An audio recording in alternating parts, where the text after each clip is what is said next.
Hold your breath. Now, I've read some SAG rules, and apparently, and I did not know this, you're not allowed to suffocate and kill your actors. Yeah.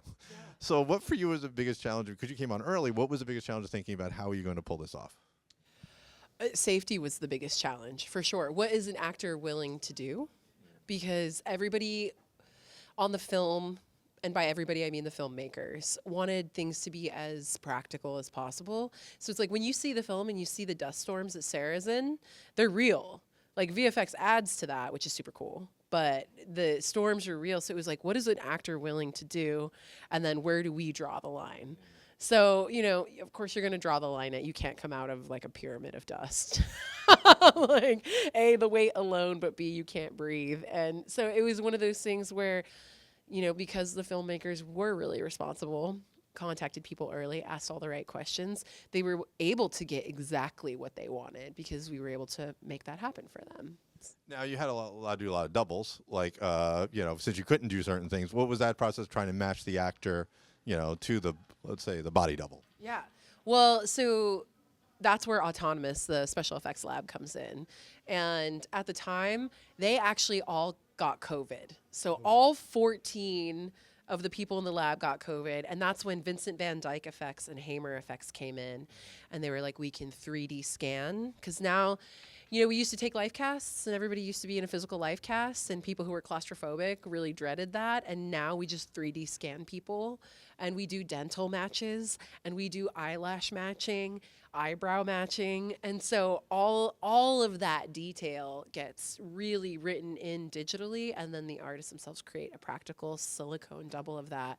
Meanwhile, they're sculpting these doubles freehand based off of a photo and then they're sending them to me. How do you like how wide the mouth is? Does this look good to you? Or I would be like, ooh, his face doesn't actually move like that. Like, let's have it, let's close the mouth a little bit more. It's all those like fine details that nobody thinks about for just a few seconds of revealing somebody dead after a dust storm. And the interesting thing, like audiences won't know the technical aspect, but they will know something if your lash is just a little off. They're going to say there's something wrong, but they can't put their finger on it. And that is exactly it. Is like at the end of the day, a human is watching, and a human is either going to have a disconnect or a connection to it. And so the less that's done digitally and the more that's done practically, making a silicone double of a body, the more the person is going to believe that, including the actors who are in the scene with them.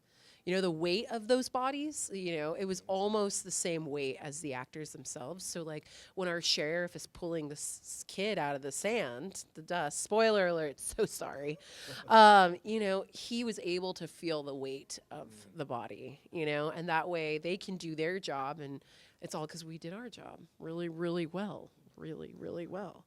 So for you, it sounds like you really prefer as much practical as possible and only use visual when you have no other alternative. Yeah, I mean, VFX has its place and where it should be and how it can be used, and it's stunning and it's beautiful, and I really appreciate, moments where like an actor can't have contact lenses because it's really uncomfortable or they have astigmatism. Having VFX draw in contact lenses is a really valuable thing. So respect their craft, but give the audience as much practically as they can, and then VFX has a really easy job if they have to do anything on top of that. And that's another thing is work really close with your VFX person because you don't want them putting a shade of lipstick on that you didn't pick. And they can do that. So, it's like, I didn't put berry on her. Why is she wearing berry? That was supposed to be nude, So it's just one of those things where it's like, I can, joke about it, but like there's a lot that can be done digitally. So like, why wouldn't you do as much practically so that things really scream authenticity and there's not that disconnect? And then VFX is just like the cherry on the sundae,